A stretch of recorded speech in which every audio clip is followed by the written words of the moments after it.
ખલપુસ home ટેસ્ટમાં તમારું સ્વાગત છે। આજે આપણે બનાવશું હાંડવાના પૂડા। તેના માટે મેં દાળ ચોખાને 4 થી 5 કલાક માટે સરસ 2 થી 3 પાણીથી ધોઈને પલાળી લીધા છે અને તેમાં આપણે મિક્સર જારમાં નાખી દઈશું અને સરસ એવું પીસી લઈશું। તેમાં 10 થી 15 લીલા મરચાં, 1 ઇંચ આદુનો મોટો ટુકડો અને 15 થી 20 લસણની કળીને પણ મેં સાથે લઈ લીધું છે અને જે મેં વાટકી બતાવી હતી તે વાટકીના માપથી 3 વાટકી ચોખા, 1 વાટકી ચણાની દાળ અને 1 વાટકી તુવેરની દાળ મેં લઈ લીધી છે અને એ જ વાટકી ભરીને મેં દહીંને પણ નાખી દીધું છે અને મિક્સરનું ઢાંકણ બંધ કરીને આપણે તેને સરસ એવું પીસી લઈશું।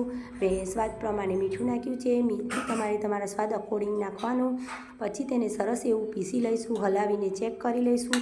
આપણું બેટર સરસ ચમચામાંથી નીચે પડે એવું રેડી થઈ ગયું છે અને હાથમાં આંગળીથી મદદથી થોડું જોઈ લઈશું તો આપણું બેટર થોડું કકરું એવું હોવું જોઈએ, તેથી આપણા પુડલા સરસ એવા બને। આપણું બેટર આપણે વાસણમાં નીકાળી લઈશું અને જે બીજા દાળ ચોખા વધ્યા હતા તેને પણ આપણે પીસી લઈશું અને બધું બેટર સરસ એવું મિક્સ કરી લઈશું અને તેને ઢાંકીને 5 થી 6 કલાક માટે આથો આવવા દઈશું। મેં તેને ઓવરનાઇટ રહેવા દીધું હતું। આપણે ચેક કરી લઈએ આપણો આથો આવે છે કે સરસ નહીં। આપણે ચમચાની મદદથી ચેક કરીશું। આપણો આથો સરસ એવો આવી ગયો છે। તેને ધીમે ધીમે સરસ એવું હલાવી લઈશું જેથી આપણો આથો સરસ એવો થઈ જાય।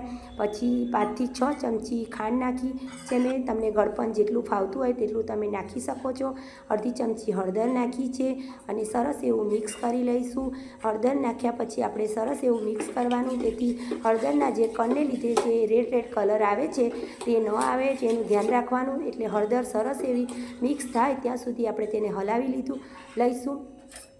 ત્યાં સુધી બીજી તૈયારી કરી લઈશું। મેં એક 200 થી 250 ગ્રામની દૂધીને લઈ લીધી છે।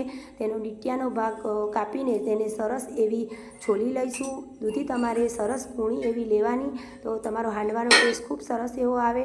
તેને છોતરાનો ભાગ કાઢી લઈશું।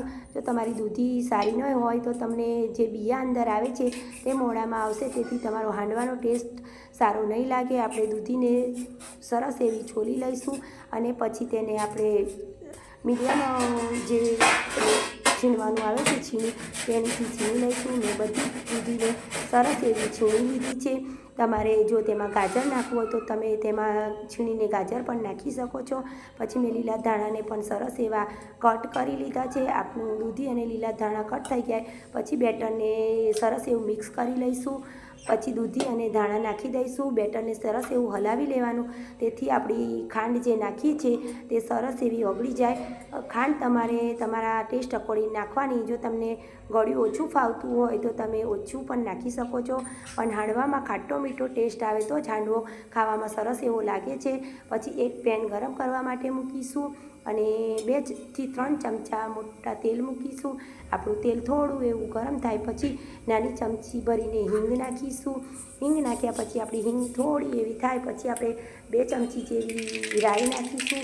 આપણી રાઈ સરસ એવી ફૂટે પછી તેમાં 3 થી 4 ચમચી જેવા તલ નાખીશું। આપણે તલની ક્વોન્ટિટી થોડી વધારે રાખવાની છે।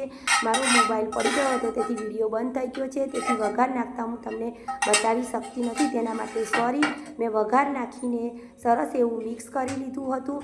મિક્સ કર્યા પછી આપણે જે કઢાઈમાં વઘાર કર્યો હતો એ જ કઢાઈ પાછી મૂકી દઈશું અને તેમાં 2 થી 3 ચમચા જેવું બેટર નાખી દઈશું અને સરસ એવું ફેલાવી લઈશું। તમને પુડલા જેવા મીડિયમ થી ફાવતા હોય તેવા તમે કરી શકો છો। પછી તેને ઢાંકીને 2 મિનિટ માટે થવા દઈશું, તેથી આપણો હાંડવો અંદરથી પણ સરસ એવો ચડી જાય। આપણે થોડીવાર પછી ચેક કરી લઈશું। આપણો હાંડવો એક બાજુથી સરસ એવો ગોલ્ડન બ્રાઉન રેડી થઈ ગયો છે। તેને આપણે ઘી મેળવીને પલટાવી લઈશું અને ઉપરથી આપણે થોડું એવું પછી તેલને પણ સ્પ્રિંકલ કરી લઈશું અને પછી ઢાંકીને ફરી થોડીવાર માટે તેને થવા દઈશું, તેથી આપણો હાંડવો બંને બાજુથી સરસ એવો ગોલ્ડન બ્રાઉન શેકાઈ જાય। તેને અલટાવી પલટાવીને થોડી વારે ટમેટાની મદદથી ચેક કરીને સરસ એવો બંને બાજુ શેકી લઈશું, તેથી આપણો હાંડવો સરસ એવો ઉપરથી ક્રિસ્પી અને અંદરથી સરસ એવો બનીને રેડી થઈ જાય। પછી થોડું તેલ ફરી પણ આપણે પાછળની સાઈડે પણ નાખી લઈશું।